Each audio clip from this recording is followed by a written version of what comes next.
विष्णु भगवान के चरणों में प्रणाम करते हुए श्री गणेशाय नमो नमः। आइए दूसरा अध्याय सुनाते हैं और प्रेम भाव से सुनिए। व्रती के लिए जरूरी है, जो कार्तिक मास में स्नान करते हैं उनके लिए तो और जरूरी है, और भी सुने, सभी के लिए जरूरी है। दूसरा अध्याय। ब्रह्मा जी कहते हैं कि हे नारद, तुलसी की मंजरी सहित भगवान शालिग्राम का जो एक बूंद चरणामृत का पान करता है वह ब्रह्म हत्या बड़े बड़े पापों से मुक्त होकर वैकुंठ को प्राप्त हो जाता है। जो भगवान शालिग्राम की मूर्ति के आगे अपने पितरों को तर्पण करता है, श्राद्ध करता है, उसके पितरों को वैकुंठ की प्राप्ति होती है। जो भगवान शालिग्राम की मूर्ति को दान करता है उसको समस्त पृथ्वी के दान का फल मिलता है।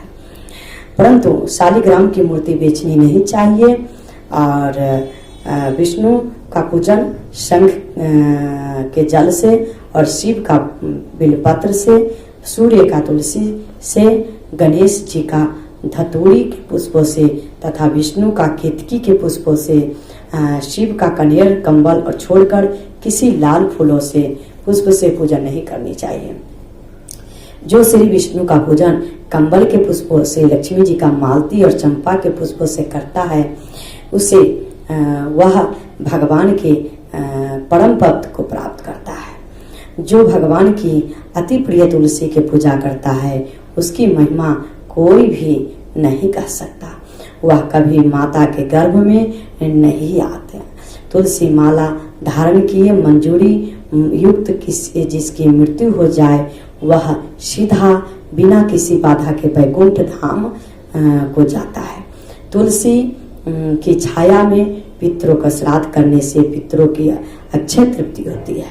तुलसी का सिंचन गंगा, यमुना तथा नर्मदा के स्नान के तुल्य हो जाता है।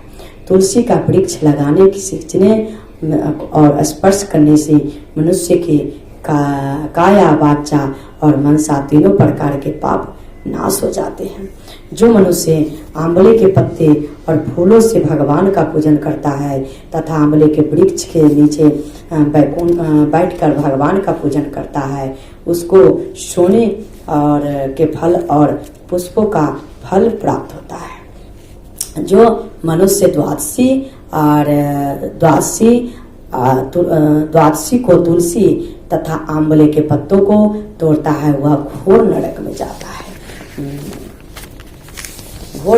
जाता है। कार्तिक मास में आंवले के फल, तुलसी और गोपी चंदन को माला धारण करता है वह जीवन मुक्त हो जाता है।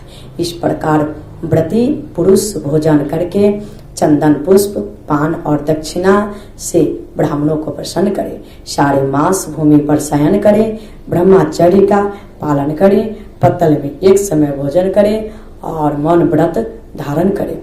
वह शूरवीर हो, कांतिमान होता है। जो एक समय भोजन करता है वह भी आंवले के नीचे बैठकर उसके 1 वर्ष के पाप नष्ट हो जाते हैं। व्रती मनुष्य को शरद, शहद, कांजी, दाल, तेल, कच्चा भोजन, दूसरे का अन्न तथा किसी प्रकार का तामसी भोजन नहीं करना चाहिए। रविवार को आंवला न खाएं, देव, वैद्य, गौ और ब्राह्मण की निंदा न करें, मांस आदि का सेवन न करें। अब इस प्रकार के मांस कहते हैं मिट्टी में उत्पन्न हुए नमक, मासूर, बासी भोजन, तांबे के पात्र में डाला हुआ दूध आदि केवल अपने लिए ही पकाया भोजन नहीं करना चाहिए। राजस्व वाला स्त्री, मलेच्छ, पतित, पाखंडी आदि से वार्तालाप नहीं करना चाहिए।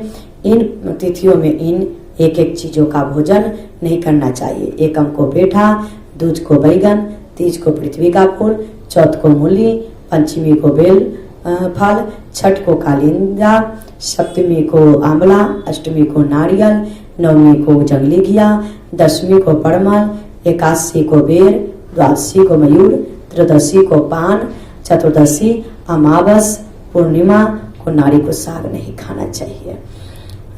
कार्तिक मास की ये विधि बताया गया है। बोलिए विष्णु भगवान की